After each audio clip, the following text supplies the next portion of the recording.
Hi guys, welcome back to Data Every Day. Today we're looking at a data set of finance and accounting courses from Udemy, and we're going to try to predict the rating, right here, of a given course based on a series of 19 features. So let's get started. I have the task for today, given data about finance and accounting courses on Udemy. Let's try to predict the rating of a given course. And we will use a TensorFlow artificial neural network to make our predictions. So I'm importing here NumPy and Pandas and Plotly for visualization. And then for pre-processing, we're going to use regular expressions, the standard scalar, and the train test split function from sklearn. We're going to use TensorFlow for the actual model, and then I'm importing the R-squared metric from TensorFlow add-ons so that we can get a better sense of how our model is doing than just looking at the loss. Alright, so let's get started. I'm going to load in the data using pandas.readcsv. We can get the file path right over here, copy that, paste it in, and take a look. I didn't actually import them yet. Alright. Okay, so let's just take a look. We have 20 columns, and I noticed right off the bat there's a few columns we're probably not going to use. I don't think I'm going to use the title or the URL, although I believe I could use them if we encoded the words in them as features. There's a few ways to go about doing that, but for today's video I think I'm just going to drop them. We're going to use just the rest of the data set to make our predictions. And of course the ID is not going to give us any useful information, as I assume each one here is unique. So let's also take a look at some of the info of the data to see if we have any nulls, and it looks like we have at least a few nulls down here and a good mixture of data types. So let's start cleaning the data.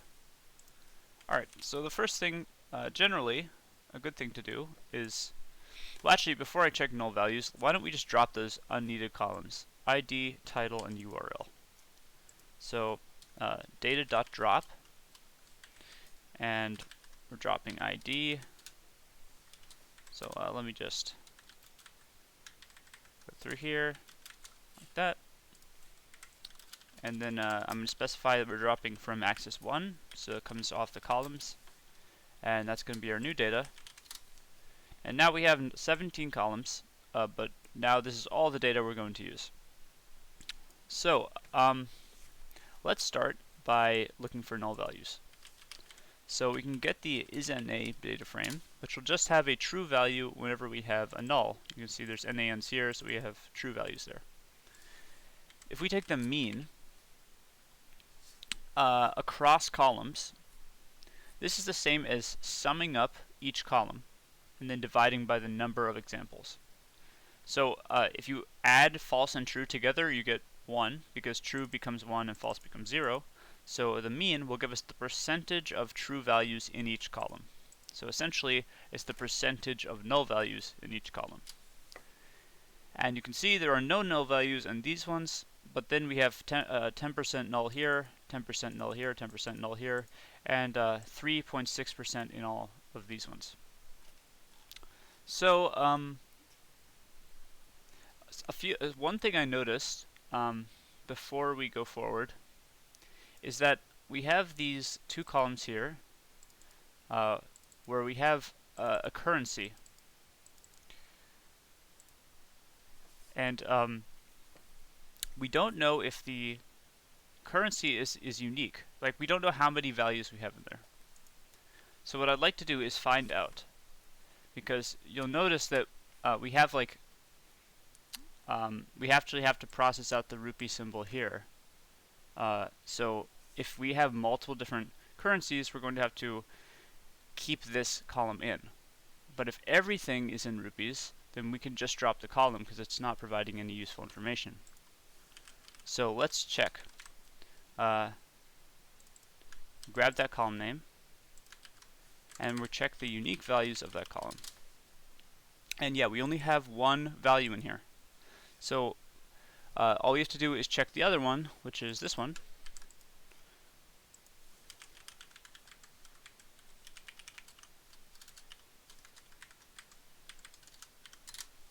And also one value. So we know that these columns are not actually giving us any information, and that also makes our job easier because now we can leave all these, we can just take off the symbols here and leave the numeric values as the values in our data. So let's drop them. So discount price currency and price detail currency. We're dropping from axis 1. It's our new data. Okay, so why don't we bring this down a little and take another look at this. So now we're left with 4 columns with missing values. We have discount price amount, discount price string, price detail amount, and price detail price string. Oh, this is price string as well. Okay, so it's interesting. You can see that these have the same number and these have the same number. So when you get this kind of look, it's possible that there are some bad records in the data. Well, because let's say maybe some like unfinished records were added and 10% of the data is like corrupted almost. It's not necessarily the case, but it's good to take a look to see if it is. What I mean is, like, let's say, here, let's see. So what I'm going to do is discount price amount. We're going to query the data to see if the discount price amount, how should I do this actually? I'm not going to do it that way. Let's say data sub discount price amount.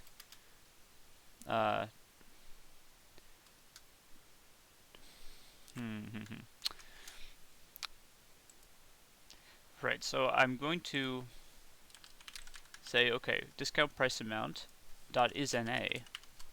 This will give us the same thing that we had earlier, except just in the column. And then we can just index at those true and false values. So this will give us all the values in the data where we have NANs in discount price amount. And you can see that they always go hand in hand, it looks like. I mean, I can't be sure, but it looks like when we have nothing here, we also have nothing here. And this takes place in 1400 examples. So I want to look, is the rest of the data reliable? And it looks like it is. It does not look like this is bad data. It looks like we just have these 2 columns that weren't filled out, maybe because there were no discounts, hard to say. And we also have a few here, but that's only 3% of the data. So because it looks like we can keep these records, we're just going to fill in the null values with the means of the columns. So we don't have to worry about this. We're just going to fill them in. So one thing I notice is before I fill them in, at least with these 2 columns, you see I'll actually have to process out the rupee symbol. So we're going to use regular expressions to do this. I'm going to note that we can call re.sub, this is regular expressions dot sub, to substitute some regular expression with another string and apply that to a given string. So let's call it x. So if we take, okay, let's see. We're going to do it for these 2 columns. Let's actually take a look at the data types. Data.dtypes. So these last 4 columns I want to see. Yeah, we have float, object, float, object. So that means these are all numeric, and these are all numeric. But this price string ones are not. And you know what I just realized? I'm wondering this column might actually just be a string version of the amount. We might not have to do this at all. I didn't actually consider this before. but this is actually just the discount price. They're exactly the same, except in the string format. So this may not be adding any more information. Just to confirm that, we can actually confirm that really nicely with the regular expressions. What we have to do is basically say, let's take a given string and remove any non-digit characters. And there's a very simple regular expression we can use for that, which would just be \D plus. And basically, \d would mean capture all digit characters, and \D means capture all non-digit characters. And the plus just means one or more times. So anytime we have something that isn't a digit, we're just going to replace it with the empty string.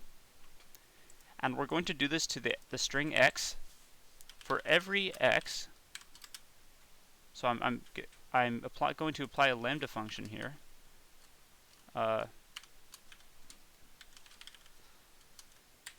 To data sub discount price string, discount price string. Okay, so we're applying this lambda function to this column that will replace every string with the same string, but with any non-digit characters stripped off it. And the reason I'm going to do this, if we look at it, oh, what's the problem here? Oh, right, because we have some missing values, we have to say if if string representation of x is not nan, then we'll apply this, and otherwise we'll keep it as it is. So we're keeping null values untouched. And now we have the numeric version. These are actually still strings, so why don't I go ahead and convert these to floats. Now we have floats, and we can compare it to the other one, which is discount price amount. So equals data sub discount price amount.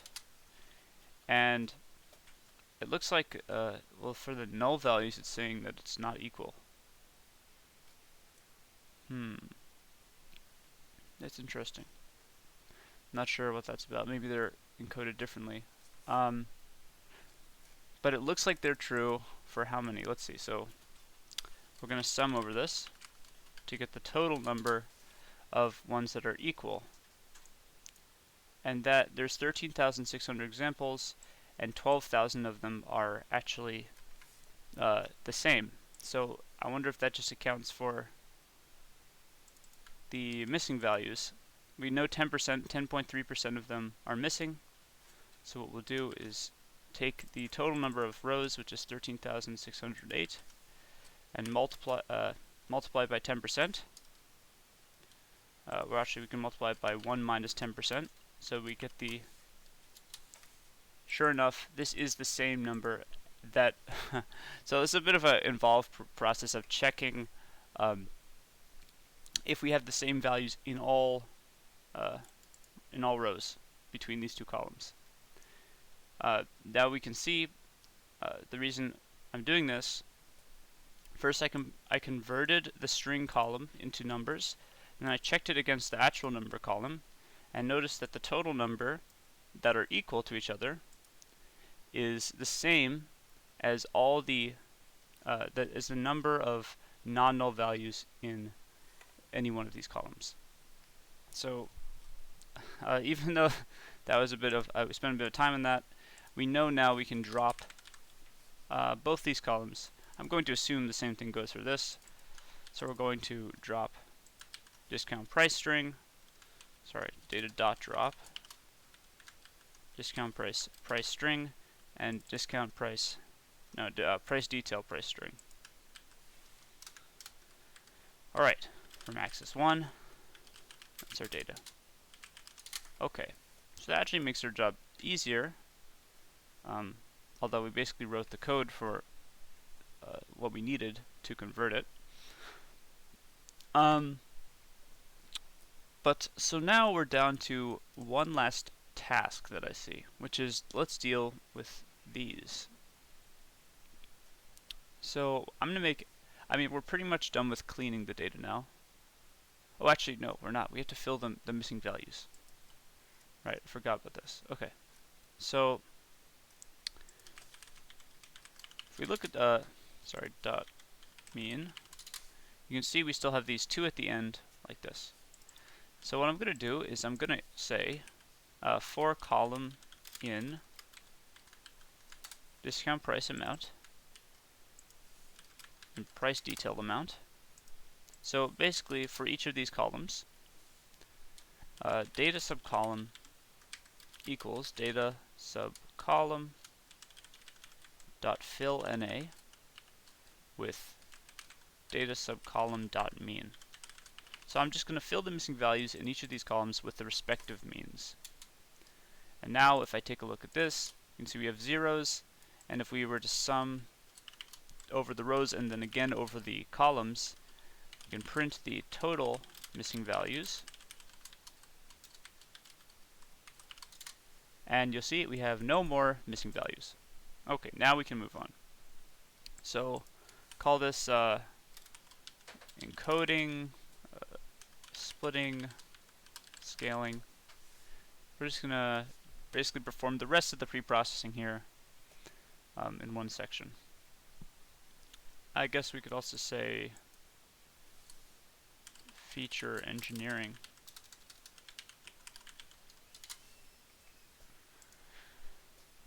Alright, so feature engineering, what I mean by that is we have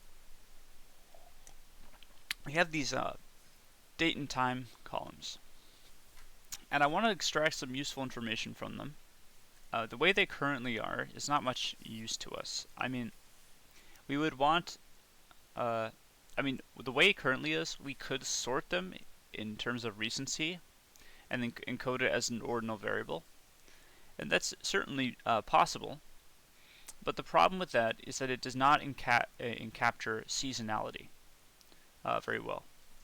What I mean is that looks at time as just a linear line.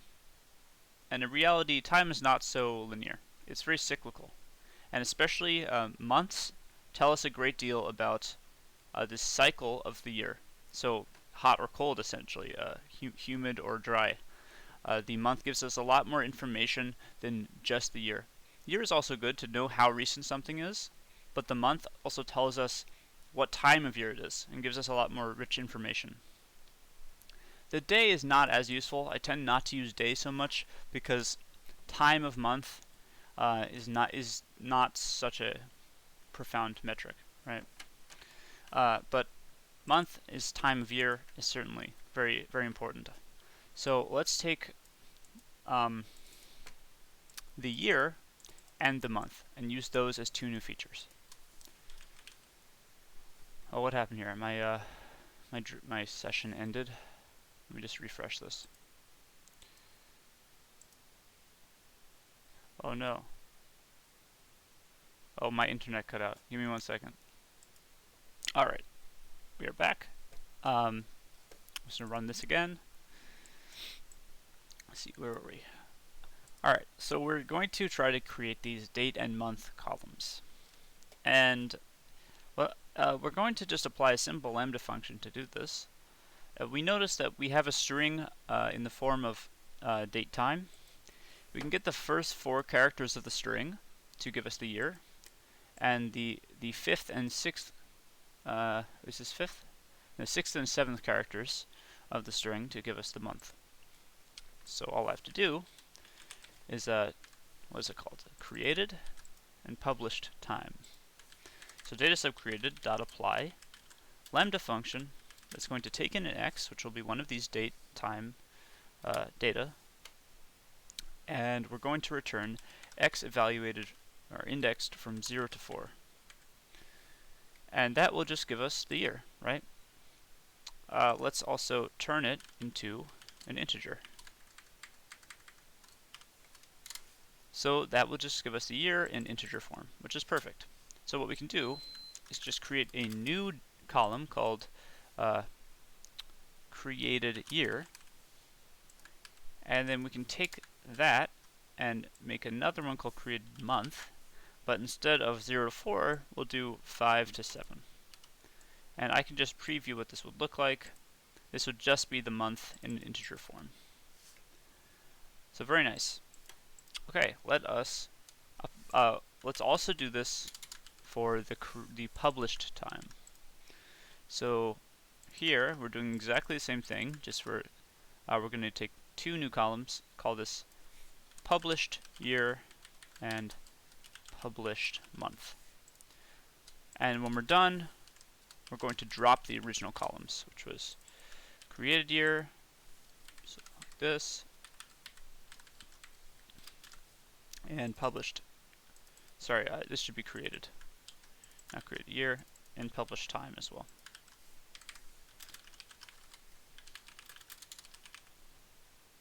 Okay, so now we have these four columns at the end: created year, created month, published year, published month, and no more date and time columns.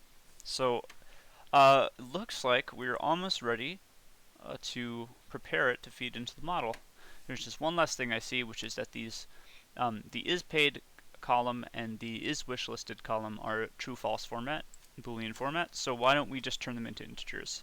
Very easy to do that. All we have to do is say data sub is paid. Whoops. Copy that, paste it in. Dot as type numpy dot int. And that will just convert it from trues and falses to ones and zeros. So just say the column is equal to that, and we'll do the same thing, but for this other one is wishlisted. All right. And now if we look at data, we have fully numeric data. And we'll notice that the rating column, which is what we're trying to predict, it is important to note that the rating column actually has some missing values. So I think we might want to drop those. These are also possibly the values that had missing values over here in the discount price amount and the price detail amount. And these aren't actually ratings of 0, I'm assuming, right? I mean, of course it could be. I mean, this might actually be sorted. No, but it has num reviews is 0. So there are no reviews here. You know, it's interesting. If we have no reviews, we can always assume we have a rating of 0. So maybe it's okay to leave those in. Yeah, I'll leave them in. Should be alright. The model will hopefully learn that if we have no reviews, we'll always have a rating of 0. But let's take the rating column and separate it from the rest of the data. So we're going to call it y, which is what we're trying to predict. Data sub rating dot copy. So we're making a deep copy of the rating column and storing it in y. And then x is going to be everything except rating. So we're dropping it, and then we're going to make a copy of that. So now y just looks like the ratings, and x is everything except the ratings. And yes, I noticed that average rating recent is almost identical to rating. Why don't we actually check to see if it's perfectly identical? Average rating recent equals, what was the other one? Rating. And we actually want to check if all of them are equal. And it is true, they are exactly equal. So it's a little, I mean, it's sort of like cheating to use this column, I feel like. If they're literally identical in all 13,608 examples. So we will just get astounding results if we use this. I don't know if we should drop it. I'm trying to think, in the wild, if this were a real task, would we be given the average rating recent to predict the rating? It's hard to say. I mean, I'm not sure how the average rating differs from the rating. I assume this is the rating, the average rating across all users, but then how is the rating calculated? See, I'm not sure. Maybe the rating is the recent rating. Okay, why don't we just, I mean, obviously if we include this feature, we're going to get nearly perfect results. But if we drop it, let's see how much it decreases performance. So what I'll do is first I'll run the model with the average rating recent column, and then I'll drop it and see how much our performance is affected. Alright, so we're going to split. Scale, sorry. We already split it. We have y and x now, and we can create a scalar object, a standard scalar object. This we imported from sklearn, and basically this will give each column of the data mean 0 and unit variance. So x equals scalar.fit transform x. We're going to fit the scalar to the data and then transform x accordingly. Run that. If we want to view x as a data frame now, because the fit transform function actually returns a numpy array, we turn it back into a data frame, we can see, well, I could include the columns here. Columns equals x.columns. So oh, sorry. I can't do it anymore. Okay, I'm not going to bother with that then. X. You can see that all it's the same columns as before, but they've been scaled and shifted so that they have mean 0 and variance 1. So most of the values in each column are going to lie between -1 and 1. Alright, so let's split into train and test sets. Xtrain, xtest, ytrain, ytest equals train test split. We're splitting x and y. Give it a train size of 70%, and let's include a random state so we can reproduce the results of a 32. Alright, and now we can start training. So, yeah, I'll say modeling and training.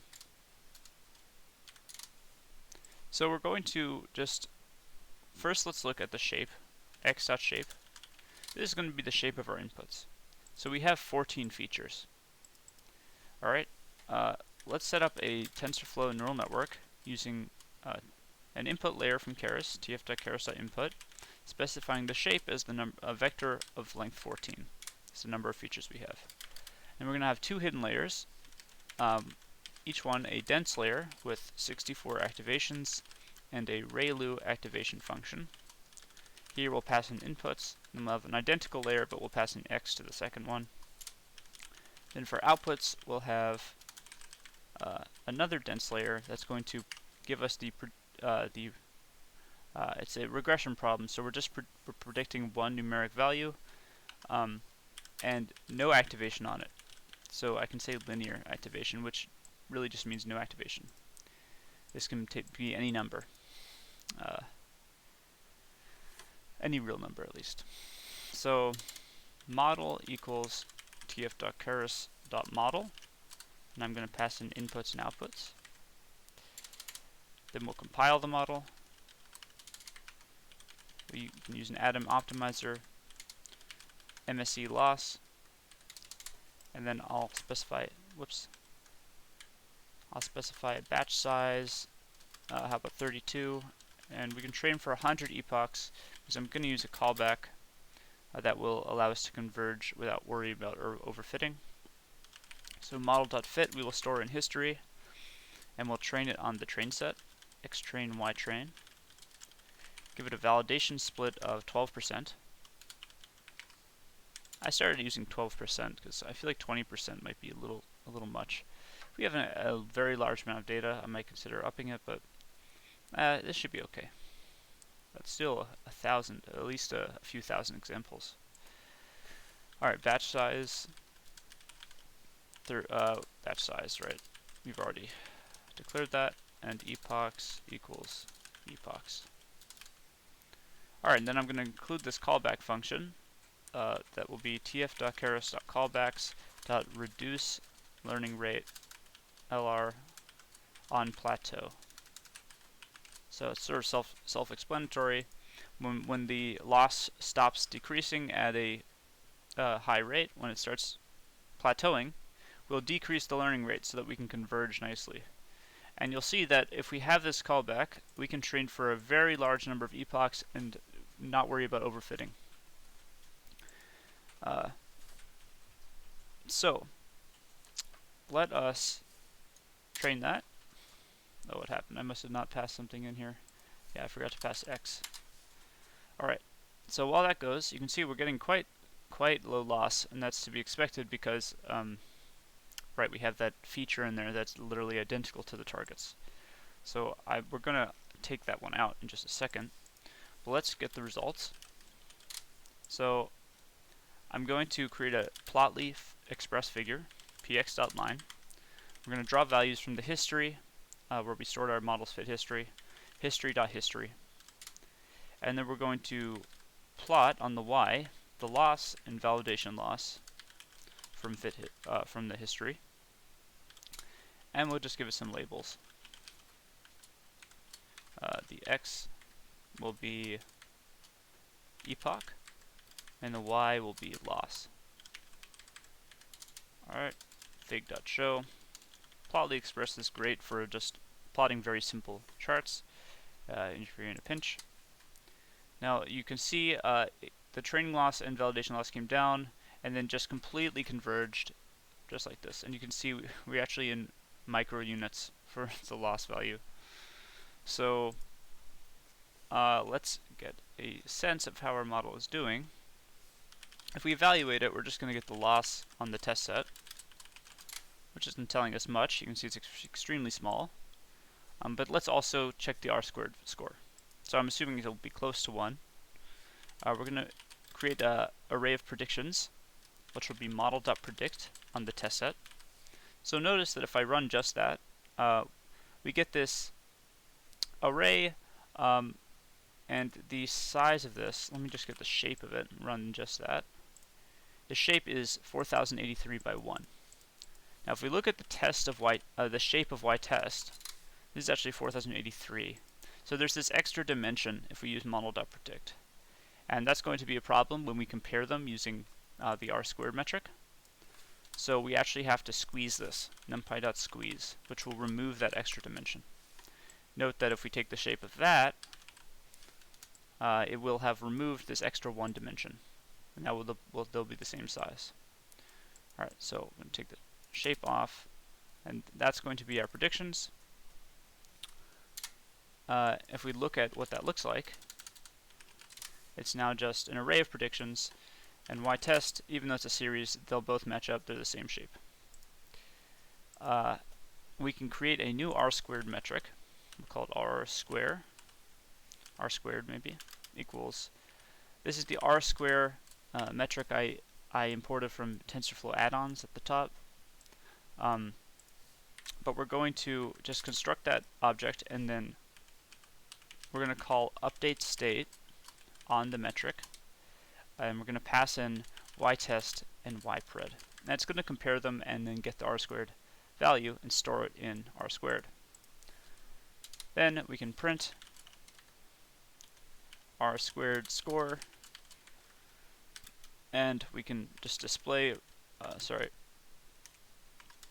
R-squared dot result dot numpy. And there we go. You can see we have R-squared score of 0.99993. So, like I said, it's going to be